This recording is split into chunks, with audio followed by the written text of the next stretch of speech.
Hello. All right. In your notes, the last thing you should have is this Gupta Dynasty stuff, not Japan.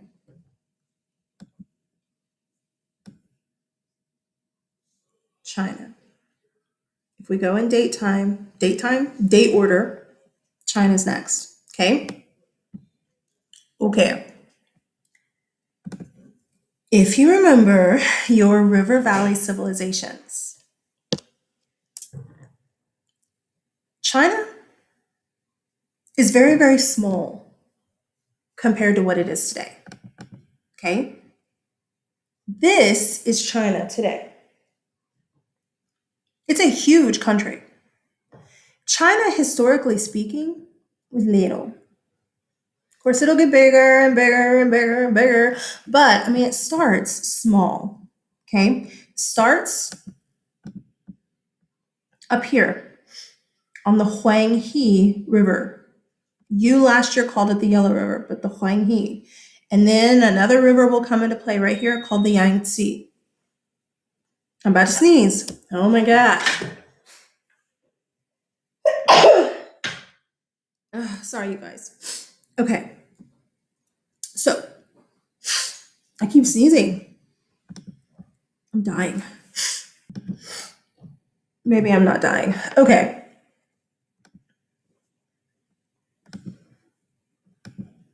Where we need to start with China is actually with her government, just like everywhere else. We do have a theocratic government. It's a little different though here because we don't have specific religions. Yes, we do, of course. I know they're animistic, but we don't have like a overall specific religion. Okay? With like Chinese gods and goddesses. That being said, they do have this idea of the mandate of heaven. The mandate of heaven. Oh, I'm sorry. Just kicked my dog. Sorry. Okay, the mandate of heaven basically says this. You have the right to rule because the spirits gave you that right. They don't necessarily believe in gods as a whole, okay? But spirits, especially ancestor spirits, which we'll talk more about later. You've all seen Mulan, where she's like at her shrine on her knees or whatever, talking to her ancestors, okay? Ancestor spirits. Here's how the mandate of heaven works. The spirits get together and they say, okay, we want Bob to be the king of China. So Bob gets to be the king of China. Then his son, then his son, his son, his son, his son. It's Bob's dynasty as king, okay? As long as Bob and his family rule according to the Tao, everything is good. They rule according to the what? It's right here. The Tao. It means the right way. As long as the family, the whole dynasty, Bob and his sons, are ruling the right way, then the spirits will continue to back Bob and his family. They will continue to be allowed to rule. But once they stop ruling the right way, the spirits no longer back him. Okay, stop right there. That means the people of China believe that whatever law Bob passes, the spirits wanted him to do it. Could that be dangerous? It could. It could. Could people lie about it? They could. But guys, the mandate of heaven is something that goes on for so long in China. People had to believe it. It's easy, and I hear this every year. It's easy for us with our, like, I don't know, modern education or whatever, to be like, seriously? I mean, imagine if you just went into class tomorrow and you were like, God told me to be the teacher. Everybody in class would look at you and laugh. I mean, I would sit down and let you go and see how far you go. But everybody in class would laugh. No offense to you. They don't believe you. It's education.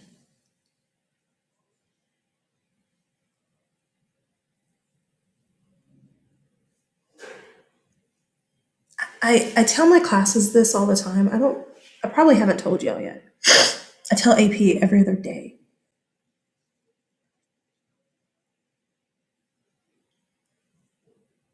When you are educated, it's much harder to control you.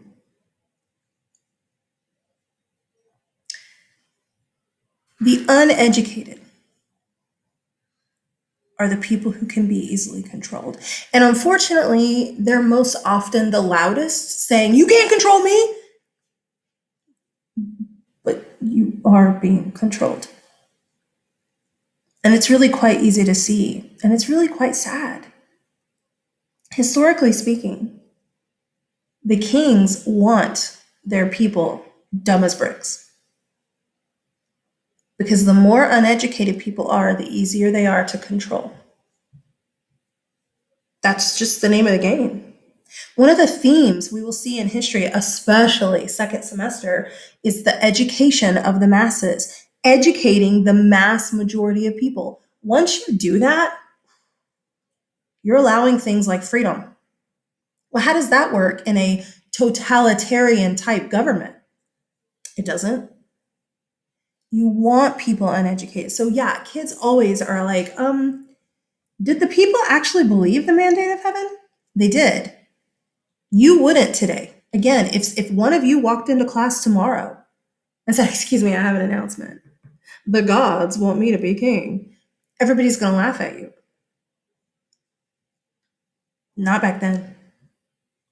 Now, there are some rules. The spirits wouldn't have chosen you to be the king of China if you are a peasant. So if you're a peasant and you say that, yeah, good luck. Okay. There are some rules. Okay. But the biggest rule is you got to follow the Tao. You have to follow the Tao the right way. The question then comes, well, what is the right way? Is it written down somewhere? Mm-mm. So who knows what the right way is? Yeah, that's the question, isn't it? There is a way for people to tell, however, when a certain family has lost the mandate of heaven. If Bob's family starts ruling in a way that the spirits don't like, don't accept, and are not okay with anymore, they have lost the mandate of heaven. I'm going to sneeze again. I'm so sorry. Yay, allergies.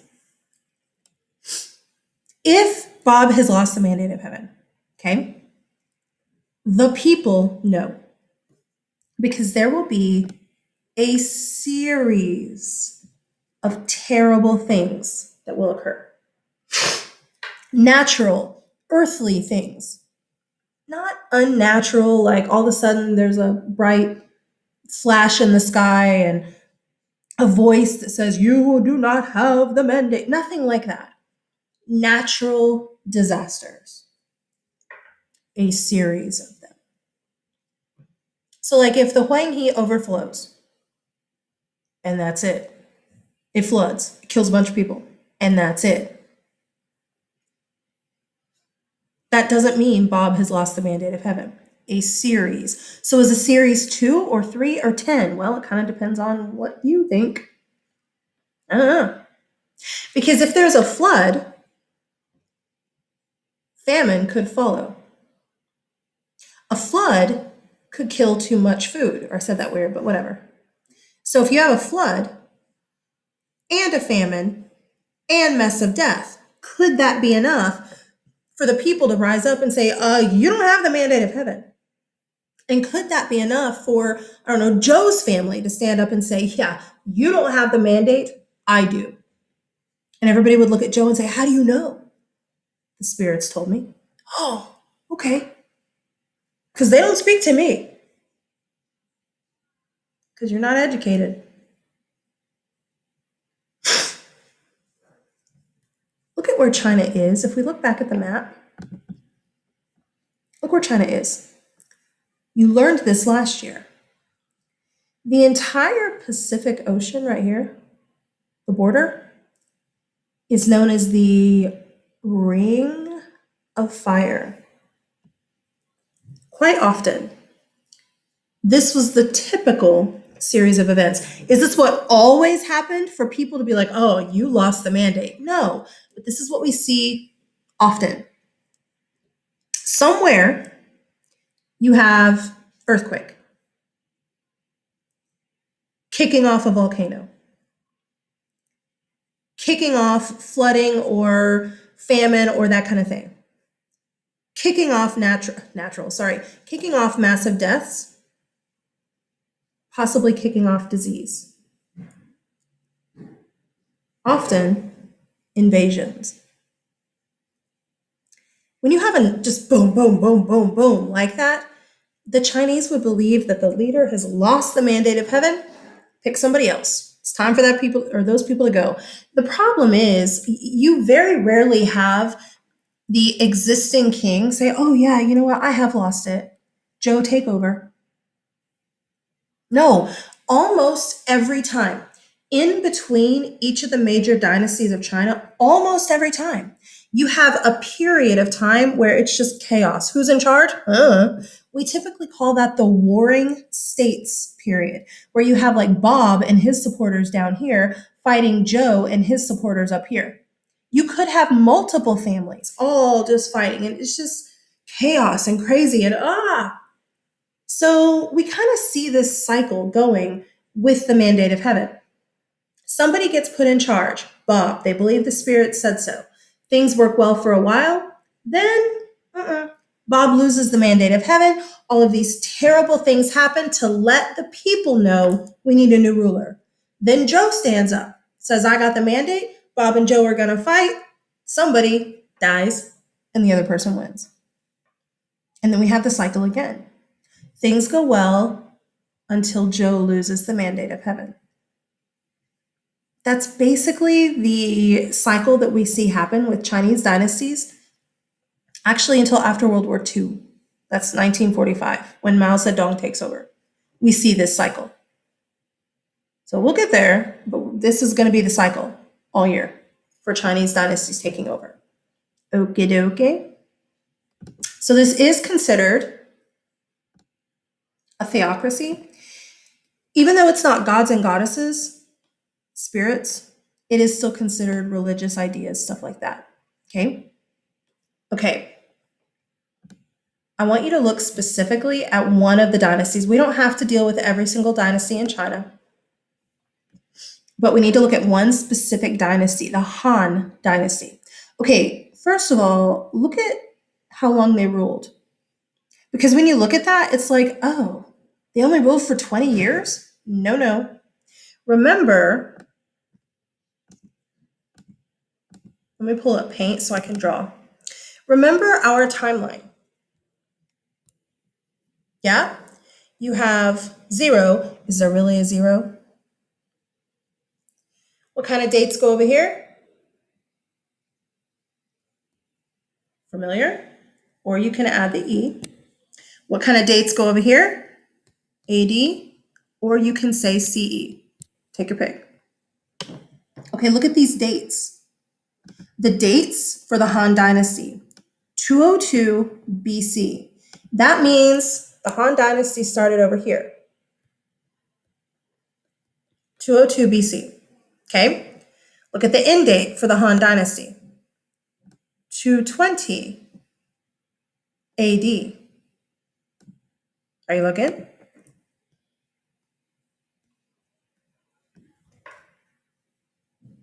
This dynasty didn't just exist for 20 years, which is what it kind of looks like. You're like, oh, 220 minus 202. No. BC into AD. That's Where's my little thing? There it is. That's 200 years in BC time. That's 200 years in AD time. Total around 400 years. That's a long time for a dynasty. The Han Dynasty is one of the big ones, or one of the like big deal ones. Partially because of so many inventions, which we'll get to. But the reasons for the Han Dynasty falling are interesting, especially considering when we get to Rome, all right, which is not after this unit. After this, we have Greece, then we have Rome. History does repeat. The reasons that Rome falls are the exact same reasons that the Han Dynasty falls. Exact same reasons. Honestly, if you look at a lot of civilizations throughout history, even in the modern times, exact same reasons. First thing that happens, corrupt royalty. The government becomes corrupt. After a while, they stop caring about like really doing right for the people, and they look more at, well, how can I better myself or my family or my own pocket, my own money, bank account. Then this is weird. Nobles, local leaders will actually have more power than the royalty because nobody trusts the royalty. So they trust their local leaders. Then revolts, rebellions, protests like crazy. Look at this.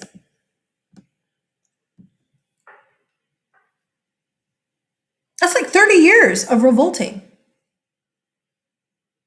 That's a lot of years of revolting in China. Then we have invasions. I'm going to deal with the Mongolians more later, but the Mongolians start invading. They will eventually take over in the 1200s. So give them 1,000 years and they will eventually take over. Guys, I kid you not. Corrupt leaders, local leaders having more power, yeah. Revolts, peasant revolts, people being angry, and then you have invasions. Those four things are the most common reasons, and they almost always happen in succession for civilizations falling apart. In this case, for people to look at the Han Dynasty and go, dude, you don't have the mandate of heaven. You've had it for 400 years. You don't have it anymore. When you see these four things, your red flag should go up. That civilization is falling. That dynasty, it just depends on if we're talking about a dynasty, an empire, whatever, it's falling. And we'll see these four things over and over and over again. Again, in Rome, it's the exact same thing. We start having emperors who are just corrupt. I mean, Caligula, Nero, gross. Here, the local leaders have more power. Heck yeah, man. The local governors, they didn't listen to what the Roman emperor said, mostly because they knew that they were corrupt. So the people are listening to the local leaders, and the local leaders are really controlling things. Then you have peasant revolts like crazy. One of the biggest ones was a peasant revolt. Of course, there's slave revolts in Rome, but one of the biggest ones was the Visigothic revolt. Technically, the Visigoths, I'll explain all this in more detail later. Technically, the Visigoths were part of the Roman Empire. And they revolt, and it's a huge, awful revolt. They kill an emperor. And then, of course, you have invasions, but not Mongolian invasions necessarily, Germanic invasions. Although, yes, the Huns, I know, but especially the Germanic invasions. So, I mean, again, when you see this, man, the Han Dynasty mirrors Rome like crazy, as well as other civilizations too. You have a writing assignment, like now, that is about a whole bunch of inventions. Not all, but a lot of these inventions were actually invented during the Han Dynasty. I'm just going to blow through them real fast. because the information is actually in your writing assignment. But guys, China, technologically speaking, is the highest. What's the word? They're the most advanced right now. That will change later when China closes her borders. That's not true. She doesn't completely close her borders. She kind of slightly closes her borders. But when China closes her borders, she is going to fall behind technologically to everybody else. But right now, she's ahead. So just quickly, like I said, I'm just going to blow through these. There's more information in your writing assignment. But this right here, you're looking at a Chinese ship. And the invention here is the rudder. I'm not going to tell you what it does. Look at your writing assignment. The rudder. We have porcelain dishes. These are actual Ming Dynasty dishes from China. That's why some of them are broken, because they're from the 1600s. But Ming Dynasty, was it 1600s? Or is that the Qing Dynasty?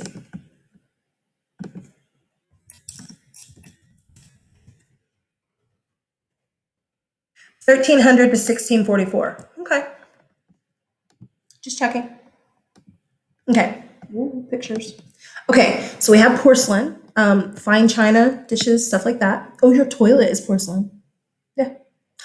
This right here is paper. It is different from papyrus. Look at your writing assignment. It is different. Ooh, gunpowder. That's important. For things like rockets and fireworks. And guns later. On fire arrows. That stuff. Compass. Oh my gosh, please listen to me. The compass does not tell you where you are. Kids always put that in their writing assignment. And I'm like, all a compass does is tell you where north is.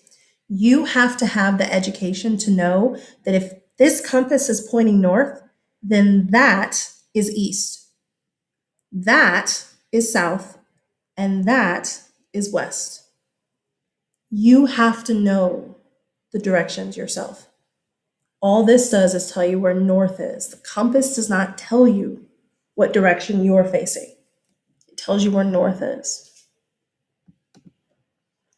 This right here is movable type.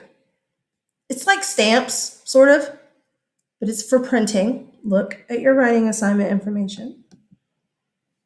The Grand Canal connects. Oh,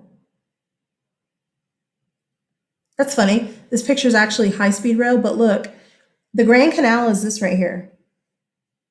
This. And it connects the Huanghe to the Yangtze rivers for better trade and stuff. Here's a picture of the Grand Canal. It's huge. And y'all, it was built with shovels and stuff. No dynamite yet. Oh, and here is where we're stopping. Bye.